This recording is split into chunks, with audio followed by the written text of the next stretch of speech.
Shabbat Shalom Vorach. I would like to talk today about the power of forgiveness. I would like to share with you a story that happened in my neighborhood 10 years ago in Israel. I remember when I used to live in Israel, somebody in my neighbor, he had a child 5 years old, and he jumped into the road when his bicycle, and suddenly from nowhere a bus came behind him and he couldn't see him, and he hit him on the floor, and because of that he died right away. They took him to the hospital. They tried to resurrect him, they tried to treat him, but he died. It was so tragedy for the family, from everybody who used to live there. The bus driver came every day to condolence the family, to comfort them, and nobody let him in. After 7 days, in the last day, the yeshiva, he knocked on the door, he was crying, "Please let me in. I would like to ask for forgiveness from the father. I'm sorry."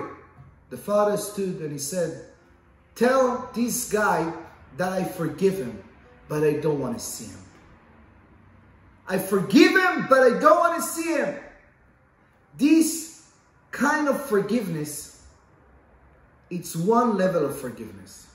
When somebody hit you, when somebody curses you, when somebody talks against you, how can you forgive? It's impossible. But once you know that the power of forgiveness is to let it go. When you forgive someone, it's not forgive him, you forgive yourself first. Because whatever happens to you happened in the past.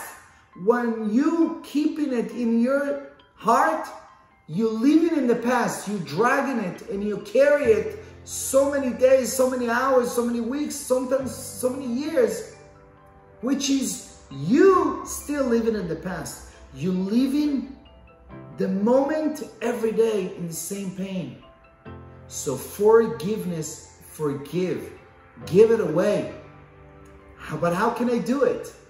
How can you do it? Only when you believe in Hashem. When you know that He's not this person, He's not your wife screaming at you, He's not your boss, He's not your neighbor. Things not happen for you. Things not happen to you, it happened for you. We never know why this happened, for my tikkun, for my kapara, for whatever. Hashem sent this guy. Nobody else can hurt me unless you got permission from God. But once you know that, it helps you a little bit to understand and forgive to this guy. And also, you should know that once you forgive to yourself and you don't keep in your mind, you let it go, become free. But once you keep it in yourself, you're still in jail. You still have an invisible chain on your hand because you don't let it go. Let it go, let it go. Let the pain goes away. Your wife scream at you. Your wife drive you crazy. Your husband drive you crazy. You can still keep him. Sometimes I see couples not talking to each other for a couple days, a couple weeks. And you're wasting very, very precious time. You could have solved it because of your ego. Go first to say, "I'm sorry. I love you. I'm sorry I did it. I'm sorry I screamed. I'm sorry I said this word." When you are the first one who let it go, you become free. When you are the first one who trying to understand why Hashem sent you this person, what is the message that I need to get? You let it go, you understand it's not about this person. It's about myself. Nobody can hurt you unless you give him permission to hurt you. Maybe I need to work on my self-esteem, my confidence. Maybe I'm not good enough. That's why maybe it's true what this guy told me. Once you know the power of yourself, the value of yourself, when you know that you're smart, you're beauty, you're the best, Ki tisa et rosh bnei Israel. Hashem said in this parasha, when you raise your eyes, you raise your face, you raise your value, you raise your head above, not with ga'ava chas v'shalom.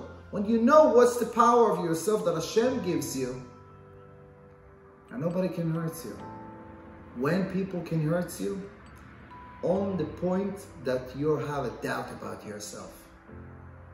So if somebody did hurt you, I need to check it out. Why? This person tell me that I'm lazy.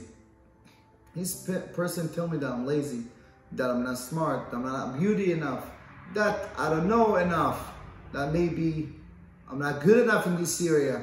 Maybe it's true. What should I take it personally?